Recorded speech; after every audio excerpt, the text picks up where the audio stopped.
श्री गणेशाय नमः। श्री भैरव अष्टोत्तर शतनाम स्तोत्रम्। ध्यानम्। वन्दे बालं स्फटिकसदृशं कुन्तलोद्भासिवक्त्रम् दिव्याकल्पैर्नवमणिमयैः किङ्किणीनूपुराढ्यैः दीप्ताकारं विशदवदनं सुप्रसन्नं महेशम् हस्ताब्जाभ्यां बटुकमनिशं शूलखड्गौ दधानम्। विनियोगः। अस्य श्री बटुक भैरव नामाष्टशतक आपदुद्धारण स्तोत्र मंत्रस्य बृहदारण्यक ऋषिः श्री बटुक भैरवो देवता अनुष्टुप् छन्दः ह्रीं बीजं बटुकायेति शक्तिः प्रणवः कीलकम् अभीष्ट सिद्ध्यर्थे पाठे जपे विनियोगः। ओम भैरवो भूतनाथश्च भूतात्मा भूतभावनः क्षेत्रज्ञः क्षेत्रपालश्च क्षेत्रधः क्षत्रियो विराट् शमशानवासी मांसासी हर्पराशीश्वरान्तकः रक्तपः पानपः सिद्धः सिद्धिदः सिद्धिसेवितः कंकालः कालसमनः कलाकाष्ठातनुः कविः त्रिनेत्रो बहुनेत्रश्च तथा पिङ्गललोचनः शूलपाणिः खड्गपाणिः कंकाली धूम्रलोचनः अभीरुर्भैरवीनाथो भूतपो योगिनीपतिः धनदो धनहारी च धनवान् प्रतिभानवान् नागहारो नागकेशो व्योमकेशः कपालभृत् कालः कपालमाली च कमनीयः कलानिधिः त्रिलोचनो ज्वलन्नेत्रस्त्रिशिखी च त्रिलोकपः त्रिनेत्रतनयोडिम्बः शान्तः शान्तजनप्रियः बटुको बहुवेशश्च खड्वाङ्गवरधारकः भूताध्यक्षः पशुपतिर्भिक्षुकः परिचारकः धूर्तो दिगम्बरः शौरिर्हरिणः पाण्डुलोचनः प्रशान्तः शान्तिधः सिद्धः शङ्करप्रियबान्धवः अष्टमूर्तिनिधीशश्च ज्ञानचक्षुस्तपोमयः अष्टाधारः षडाधारः सर्पयुक्तः शिखीसखा भूधरो भूधराधीशो भूपतिर्भूधरात्मजः कंकालधारी मुण्डी च नागयज्ञोपवीतकः जृम्भणो मोहनस्तम्बी मारणः क्षोभणस्तथा शुद्धो नीलाञ्जनप्रख्यो दैत्यः मुण्डभूषितः बलिभुग् बलिभुङ्नाथो बालो बालपराक्रमः सर्वापत्तारणो दुर्गो दुष्टभूतनिसेवितः कामी कलानिधि कान्तः कामिनी वस्कृतवशी सर्वसिद्धिप्रदो वैद्यः प्रभुर्विष्णुरिति वही अष्टोत्तरशतं नाम्नां भैरवस्य महात्मनः मया ते कथितं देवी रहस्यं सार्वकामिकं य इदं पठते स्तोत्रं नामाष्टशतमोत्तमं न तस्य दुरितं किंचिन् न च भूतभयं तथा न च मारीभयं तस्य गृहराजभयं तथा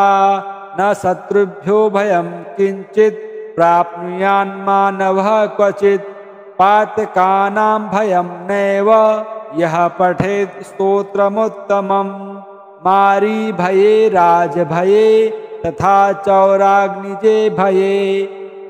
औत्पातिकभये चैव तथा दुःस्वप्नजे भये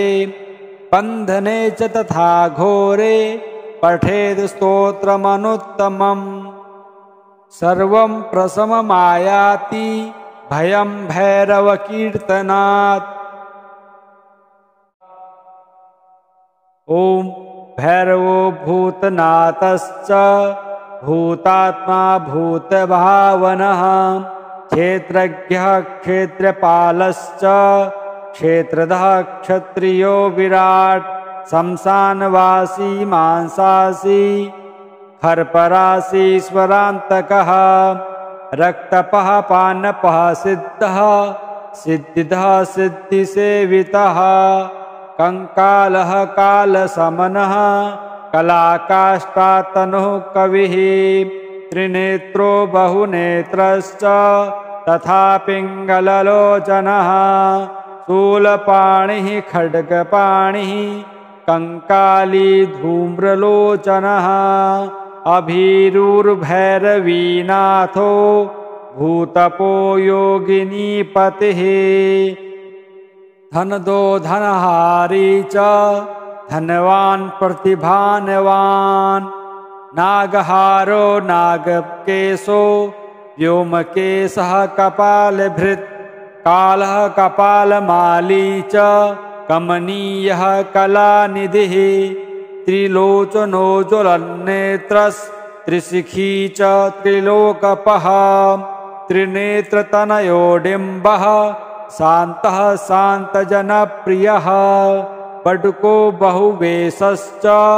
खड्वाङ्गवरधारकः भूताध्यक्षः पशुपतिर्भिक्षुकः परिचारकः धूर्तो दिगम्बरः शौरिर्हरिणः पाण्डुलोचनः प्रशान्तः शान्तिधः सिद्धः शङ्करप्रियबान्धवः अष्टमूर्तिनिधीशश्च ज्ञानचक्षुस्तपोमयः अष्टाधारः षडाधारः सर्पयुक्तः शिखीसखा भूधरो भूधराधीशो भूपतिर्भूधरात्मजः कंकालधारी मुण्डी च नागयज्ञोपवीतकः जृम्भणो मोहनस्तम्बी मारणः क्षोभणस्तथा शुद्धो नीलाञ्जनप्रख्यो दैत्यः मुण्डभूषितः बलिभुग् बलिभुङ्नाथो बालो बालपराक्रमः सर्वापत्तारणो दुर्गो दुष्टभूतनिसेवितः कामी कलानिधि कान्तः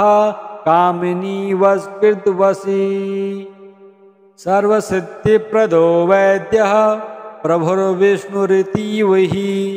अष्टोत्तरशतं नाम्नां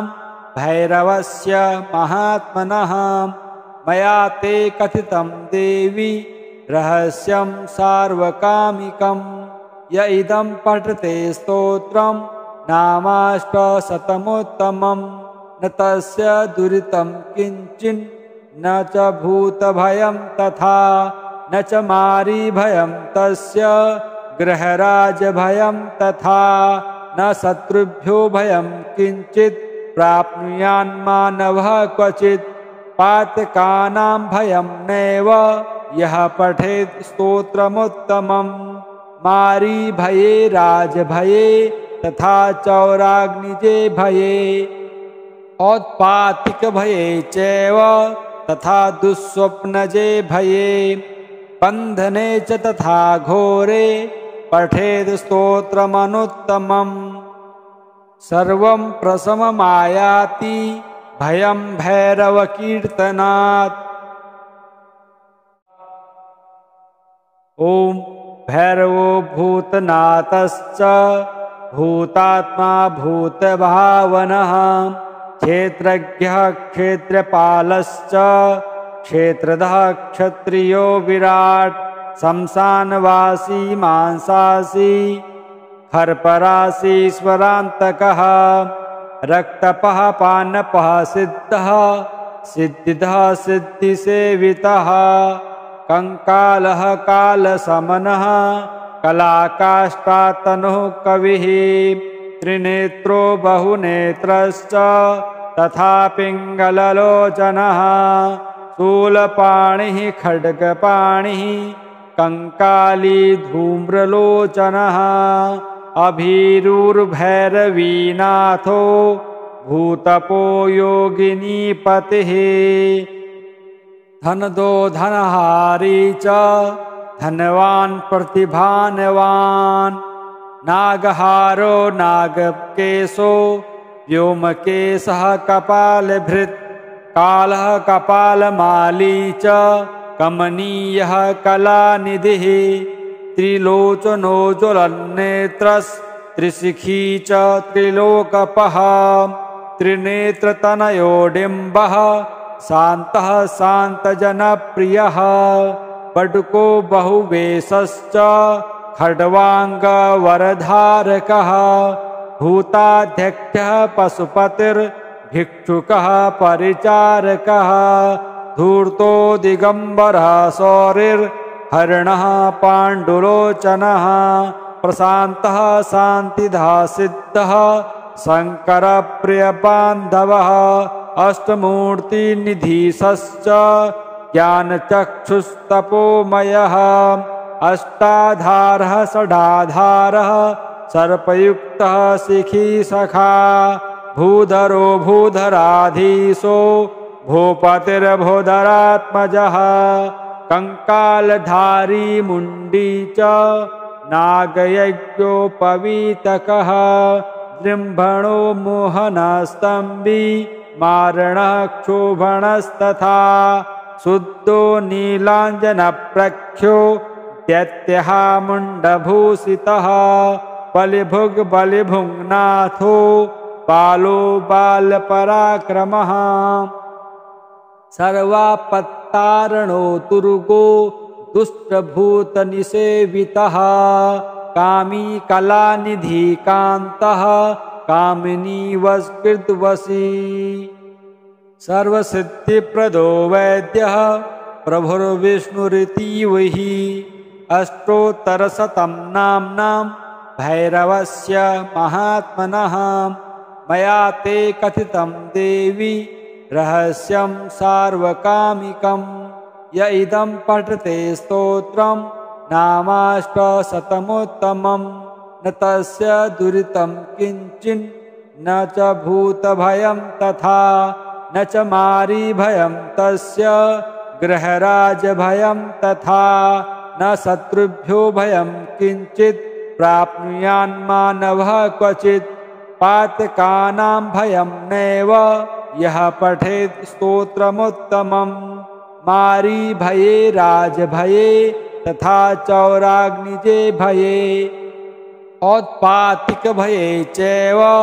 तथा दुःस्वप्नजे भये बन्धने च तथा घोरे पठेत् स्तोत्रमनुत्तमम् सर्वं प्रशममायाति भयं भैरवकीर्तनात् ॐ भैरवो भूतनाथश्च भूतात्मा भूतभावनः क्षेत्रज्ञः क्षेत्रपालश्च क्षेत्रदः क्षत्रियो विराट् शमशानवासी मांसासी हर्परासीश्वरान्तकः रक्तपः पानपः सिद्धः सिद्धिदः सिद्धिसेवितः कंकालः कालसमनः कलाकाष्ठातनुः कविः त्रिनेत्रो बहुनेत्रश्च तथा पिङ्गललोचनः शूलपाणिः खड्गपाणिः कंकाली धूम्रलोचनः अभीरुर्भैरवीनाथो भूतपो योगिनीपतिः धनदो धनहारी च धनवान् प्रतिभानवान् नागहारो नागकेशो व्योमकेशः कपालभृत् कालः कपालमाली च कमनीयः कलानिधिः त्रिलोचनो ज्वलन्नेत्रस्त्रिशिखी च त्रिलोकपः त्रिनेत्रतनयो डिम्बः शान्तः शान्तजनप्रियः पटुको बहुवेशश्च खड्वाङ्गवरधारकः भूताध्यक्षः पशुपतिर्भिक्षुकः परिचारकः धूर्तो दिगम्बरः शौरिर्हरिणः पाण्डुलोचनः प्रशान्तः शान्तिधः सिद्धः शङ्करप्रियबान्धवः अष्टमूर्तिनिधीशश्च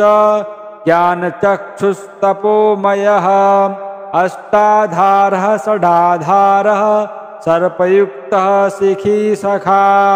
भूधरो भूधराधीशो भूपतिर्भूधरात्मजः कङ्कालधारी मुण्डी च नागयज्ञोपवीतकः जृम्भणो मोहनस्तम्बी मारणः क्षोभणस्तथा शुद्धो नीलाञ्जनप्रख्यो दैत्यः मुण्डभूषितः बलिभुग् बलिभुङ्नाथो बालो बालपराक्रमः सर्वापत्तारणो दुर्गो दुष्टभूतनिषेवितः कामी कलानिधि कान्तः कामिनी वस्कृतवशी सर्वसिद्धिप्रदो वैद्यः प्रभुर्विष्णुरितीवहि अष्टोत्तरशतं नाम्नां भैरवस्य महात्मनः मया ते कथितं देवी रहस्यं सार्वकामिकं य इदं पठते स्तोत्रं नामाष्टशतमुत्तमं न तस्य दुरितं किञ्चिन् न च भूतभयं तथा न च मारीभयं तस्य गृहराजभयं तथा न शत्रुभ्यो भयं किञ्चित् प्राप्नुयान्मानवः क्वचित् पातकानां भयं नैव यः पठेत् स्तोत्रमुत्तमं मारीभये राजभये तथा चौराग्निजे भये औत्पातिकभये चैव तथा दुःस्वप्नजे भये बन्धने च तथा घोरे पठेत् स्तोत्रमनुत्तमम् सर्वं प्रशममायाति भयं भैरवकीर्तनात् ॐ भैरवो भूतनाथश्च भूतात्मा भूतभावनः क्षेत्रज्ञः क्षेत्रपालश्च क्षेत्रधः क्षत्रियो विराट् शमशानवासी मांसासी हर्पराशीश्वरान्तकः रक्तपः पानपः सिद्धः सिद्धिदः सिद्धिसेवितः कंकालः कालशमनः कलाकाष्ठातनुः कविः त्रिनेत्रो बहुनेत्रश्च तथा पिङ्गललोचनः शूलपाणिः खड्गपाणिः कंकाली धूम्रलोचनः अभीरुर्भैरवीनाथो भूतपो योगिनीपतिः धनदो धनहारी च धनवान् प्रतिभानवान् नागहारो नागकेशो व्योमकेशः कपालभृत् कालः कपालमाली च कमनीयः कलानिधिः त्रिलोचनो ज्वलन्नेत्रस्त्रिशिखी च त्रिलोकपः त्रिनेत्रतनयो डिम्बः शान्तः शान्तजनप्रियः पटुको बहुवेशश्च खड्वाङ्गवरधारकः भूताध्यक्षः पशुपतिर्भिक्षुकः परिचारकः धूर्तो दिगम्बरः शौरिर्हरिणः पाण्डुलोचनः प्रशान्तः शान्तिधः सिद्धः शङ्करप्रियबान्धवः अष्टमूर्तिनिधीशश्च ज्ञानचक्षुस्तपोमयः अष्टाधारः षडाधारः सर्पयुक्तः शिखीसखा भूधरो भूधराधीशो भूपतिर्भूधरात्मजः कङ्कालधारी मुण्डी च नागयज्ञोपवीतकः जृम्भणो मोहनस्तम्बी मारणः क्षोभणस्तथा शुद्धो नीलाञ्जनप्रख्यो दैत्यः मुण्डभूषितः बलिभुग् बलिभुङ्नाथो बालो बालपराक्रमः सर्वापत्तारणो तुर्गो दुष्टभूतनिसेवितः कामी कलानिधि कान्तः कामिनी वस्कृतवशी सर्वसिद्धिप्रदो वैद्यः प्रभुर्विष्णुरितीव हि अष्टोत्तरशतं नाम्नां भैरवस्य महात्मनः मया ते कथितं देवी रहस्यं सार्वकामिकं य इदं पठते स्तोत्रं नामाष्टशतमुत्तमं न तस्य दुरितं किञ्चिन् न च भूतभयं तथा न च मारीभयं तस्य गृहराजभयं तथा न शत्रुभ्यो भयं किञ्चित् प्राप्नुयान्मानवः क्वचित् पातकानां भयं नैव यः पठेत् स्तोत्रमुत्तमं मारीभये राजभये तथा चौराग्निजे भये औत्पातिकभये चैव तथा दुःस्वप्नजे भये बन्धने च तथा घोरे पठेत् स्तोत्रमनुत्तमम् सर्वं प्रशममायाति भयं भैरवकीर्तनात्